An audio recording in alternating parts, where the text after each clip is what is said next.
Hi అండి. Welcome to అదిరేటు రుచులు. ఈరోజు వీడియోలో ఇడ్లీలోకి ఎప్పుడు చేసే చట్నీ కాకుండా ఒకసారి ఇలా ఎండుమిర్చి వేసి పల్లీ చట్నీ చేసి చూడండి. చాలా టేస్టీగా ఉంటుంది. సింపుల్ అండ్ చాలా ఈజీ రెసిపీ అండి. చాలా క్విక్గా కూడా తయారు చేసేసుకోవచ్చు. సూపర్ టేస్టీగా ఉంటుంది. ఇది ఇడ్లీలోకే కాదు దోశలోకి కూడా చాలా బాగుంటుందండి. ముందుగా ప్రిపరేషన్లోకి వెళ్ళిపోదాము. స్టవ్ ఆన్ చేసుకొని ప్యాన్ పెట్టేసుకొని ఇందులోకి 1 కప్పు వరకు పల్లీలను వేసుకొని పల్లీల్ని లో ఫ్లేమ్లో మంచిగా కరకరలాడే విధంగా వేయించుకోవాలి. పల్లీలు ఎప్పుడైనా లో ఫ్లేమ్లోనే వేయించుకోవాలండి. ఇలా పల్లీలు మంచిగా వేగిన తర్వాత చూడండి, ఇలా పొట్టు ఇలా విడిపోయేదాకా వేయించుకోవాలి. మరీ ఎక్కువగా వేయించుకోకూడదు. ఇలా వేయించుకొని ఒక ప్లేట్లోకి తీసుకొని చల్లార్చుకుందాం. ఇప్పుడు మళ్ళీ అదే ప్యాన్లోనే 1 టీ స్పూన్ వరకు ఆయిల్ వేసుకుందాము. నేను ఇక్కడ కాస్త ఎక్కువగానే ఆయిల్ వేసానండి. మీరు కొంచెం చూసుకొని వేసుకోండి ఎండుమిర్చి వేయించుకోవడానికి. ఇందులోకి 10-12 దాకా ఎండుమిర్చి కారానికి తగ్గట్టుగా చూసి వేసుకోండి. ఎండుమిర్చి ఇలా మంచి కలర్ వచ్చేంత వరకు వేయించుకోవాలి. ఇలా వేయించుకున్న తర్వాత వీటిని కూడా ఒక బౌల్లోకి తీసేసుకుందాం. ఇప్పుడు మిక్సీ జార్లోకి వేయించి పొట్టు తీసుకొని పెట్టుకున్న పల్లీల్ని వేసుకుందాము. ఇలా వేసుకున్న తర్వాత ఇందులోకి వేయించి పెట్టుకున్న ఎండుమిర్చిని కూడా వేసుకోవాలి. అలాగే రుచికి తగువైనంత సాల్ట్ వేసుకొని మెత్తగా గ్రైండ్ చేసుకోవాలి.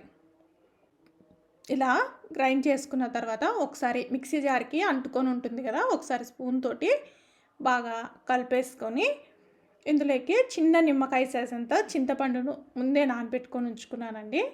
ఇలా గుజ్జు తీసుకొని ఇందులోకి వేసుకోవాలి. అలాగే చట్నీ కన్సిస్టెన్సీకి తగ్గట్టుగా ఎంత పల్చగా కావాలో అంత తగ్గట్టుగా వాటర్ వేసుకుందాము. ఇలా వేసుకొని మెత్తగా గ్రైండ్ చేసుకుందాం. ఒకసారి బాగా కలిపేసుకొని గ్రైండ్ చేసుకుందాము. చూడండి, చట్నీ అనేది ఈ విధంగా ఉండాలి. ఇలా పల్చగా ఉంటే సరిపోతుంది. మరీ పల్చగా ఉండాల్సిన అవసరం లేదు. ఇప్పుడు ఈ చట్నీని ఒక బౌల్లోకి తీసేసుకుందాం. ఇలా తీసుకున్న తర్వాత ఇందులోకి పోపును రెడీ చేసుకుందాము. స్టవ్ ఆన్ చేసుకొని ప్యాన్ పెట్టేసుకొని ఇందులోకి 1.5 టేబుల్ స్పూన్ దాకా ఆయిల్ వేసుకుందాము. ఆయిల్ వేడెక్కిన తర్వాత ఇందులోకి పోపు దినుసులు శనగపప్పు, మినప్పప్పు, జీరా, ఆవాలు ఇవన్నీ కలిపి 1 టేబుల్ స్పూన్ వరకు ఉండేంత వరకు వేసుకోవాలి. వీటిని ఒక 2 నిమిషాల పాటు వేయించుకున్న తర్వాత ఇందులోకి 2 ఎండుమిర్చిని కూడా తుంపి వేసుకోవాలి. ఇప్పుడు ఈ ఎండుమిర్చిని కూడా వేయించుకుందాం. ఎండుమిర్చి కూడా వేగిపోయిందండి. ఇప్పుడు ఇందులోకి 2 రెమ్మల కరివేపాకు కూడా వేసుకొని వేయించుకోవాలి. ఇప్పుడు పోపు మొత్తము వేగిపోయింది కదా, ఇప్పుడు స్టవ్ ఆఫ్ చేసుకొని మనము గ్రైండ్ చేసి పెట్టుకున్న చట్నీలోకి వేసేసుకోవడమే. ఈ పోపును వేసుకున్న తర్వాత ఒకసారి చట్నీని కలిపేసుకొని వేడివేడి ఇడ్లీలోకి సర్వ్ చేసుకుంటే సూపర్ టేస్టీగా ఉంటుంది.